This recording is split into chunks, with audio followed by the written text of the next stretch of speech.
Hello, I'm Farhan Shakil from the Republic 2.0, and today we are going to talk about the translation of graphs, which is in the chapter number 4 of Pure 1 of Edexcel AS Maths. So first of all, whenever you're talking about the translating graphs, first of all, remember that the translation can happen two ways. Translation can happen along x-axis. At the same time, translation of a graph, even if you're talking about a cubic graph or a quadratic graph or a reciprocal graph, every graph can be translated.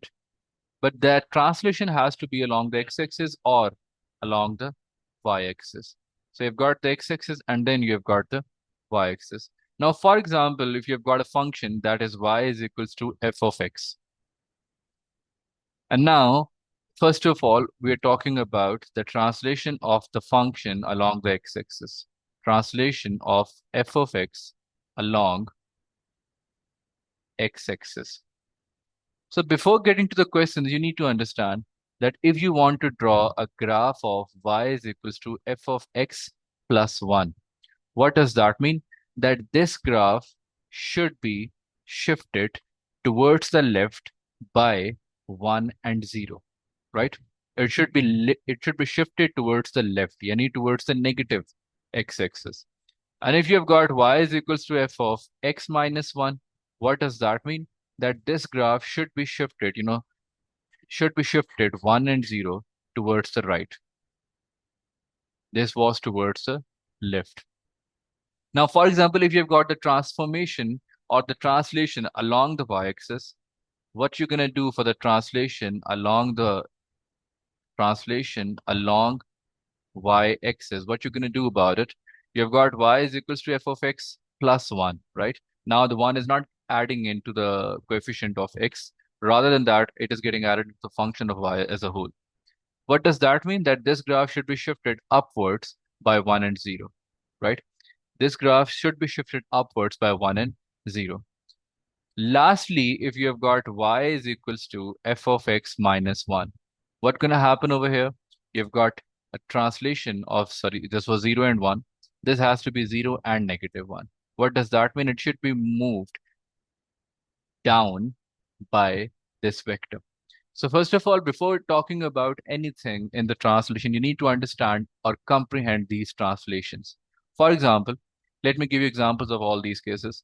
For example, you've got a quadratic graph, right? The vertex of this quadratic graph is right at 0 and 1. And let the function of this quadratic graph to be y is equals to f of x. Now, for example, if you're doing y is equals to f of x plus 1, what does that mean? That your graph should be shifted by 1 unit towards the left. For example, this was 0, this was negative 1. Now your graph should be somewhere over here. At the same time, if you're drawing the graph of y is equals to x minus 1, what does that mean?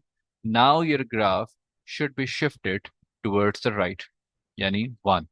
So you've got something like this. So that is a graph of f of x minus 1. Now, for example, if I'm doing the y-axis translation, what I'm going to do, I've got the first thing, that is y is equals to f of x plus 1. What I'm going to do about it, if you remember, I had the original quadratic curve whose vertex was at origin. Now, since 1 is getting added, so I need to move my graph up by 1 unit. So the graph should look like this, right? And in the second case of the translation, if you have got f of x minus 1, then you need to move your graph down by 1 unit, right? So you've got negative 1 over here, and the graph would look like this. Is that clear to you? So that is how you should talk about f of x minus 1 or f of x plus 1. Or that is how you should talk about f of x plus 1 or f of x minus 1, right? Now, after all these things, we'll get back to the book and we'll try to do some of these questions, some of the questions like this. So that is the topic number 4.4.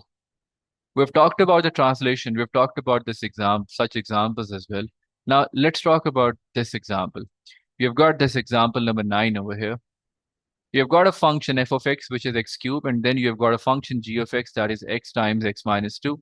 Sketch the graphs indicating any points where the curve crosses the axis. First of all, remember, before doing the translation, you need to draw the original graphs. Y is equals to x cubed and x times x minus 2.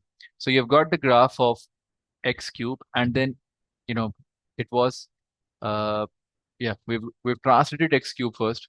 It was x plus 1, right? X plus 1, what does that mean? Your graph should be moved. If you remember, that was origin. Now it has to be -1. So it moved towards left by 1 unit. In the similar fashion, we're going to draw x times x minus 2 first, and then whatever the graph we get, we just need to shift it towards left by 1 unit as well. And then you can quite easily see that. 0, over here you've got -1, right? 2, over here you've got 1. So you translated every x-intercept towards left by 1 unit. That is how we talk about the translation. For example, now we've got this example number 10, 1 by x, and then we need to draw this one. So, the reciprocal graph should be in the first and in the third quadrant. And then when you're going to add 1, what does that mean? That you need to move your graph upwards by 1 unit, right? So you can see that it has moved upwards by 1 units. And remember that whenever you're doing the translation, the equations of the asymptote would also change, right?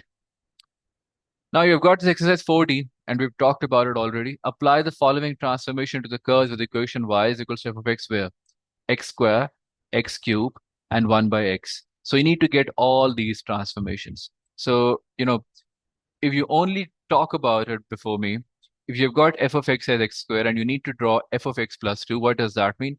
That this graph, the graph of this x square, should shift towards left by 2 units. Same is the case with this one, for this one A part.